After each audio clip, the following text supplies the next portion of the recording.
شرق المتوسط تستعرض روسيا قوتها. رسائل للشرق والغرب يبعث بها الكرملين من وراء المناورات التي استدعى لها بوارج من أساطيل بحر الشمال والبلطيق والبحر الأسود وبحر قزوين. بدءا من الأول من سبتمبر وحتى الثامن منه، وللمرة الأولى في تاريخ روسيا الحديث، ستبدأ القوات البحرية والجوية الفضائية الروسية مناورات في البحر المتوسط. لا يخفي الروس الصلة بين مناوراتهم العسكرية في المتوسط ومشاورات التسوية بشأن إدلب، فروسيا تعزز وجودها العسكري على بعد عشرات الكيلومترات من ميدان الحرب الفاصلة شمال غربي سوريا. لن تتهاون روسيا في تصفية الجرح المتقيح في إدلب.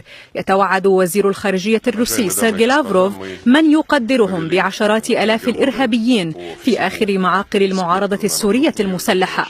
وفي مناوراتها تنظر موسكو غربا. تتحسب وزارة الدفاع الروسية من ضربات غربية تشنها واشنطن ولندن وباريس على مواقع للجيش السوري بالتزامن مع القتال في إدلب.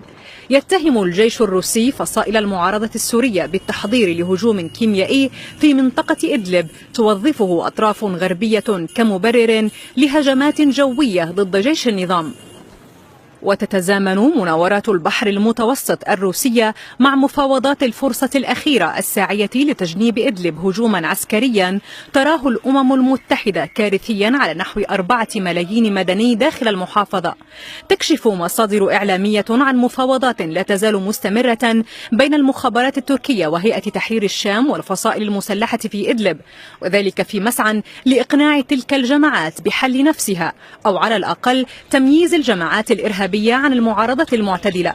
فالرئيس التركي مطالب بتقديم رؤية واضحة بشأن مدى واقعية الفصل بين المعارضة المعتدلة والإرهابيين قبيل 7 سبتمبر أيلول، موعد القمة الثلاثية في طهران بين قادة روسيا وتركيا وإيران، والتي ستناقش فرص التسوية في إدلب. لما العجلة؟ يحذر المبعوث الدولي إلى سوريا ستيفان دي مستورا من تصعيد عسكري متسرع شمال غربي سوريا. الطريق وعر لتجنب أسوأ السيناريوهات في إدلب، يقول دي مستورا، داعيا لإتاحة مزيد من الوقت للتوصل إلى صيغة لمحاربة الإرهابيين وفي نفس الوقت حماية المدنيين. فخلال 7 سنوات من الحرب اكتسبت إدلب خصوصية بأنها ملجأ للمقاتلين والمدنيين اليائسين، ولكن الآن لا توجد إدلب أخرى يمكنهم الفرار إليها.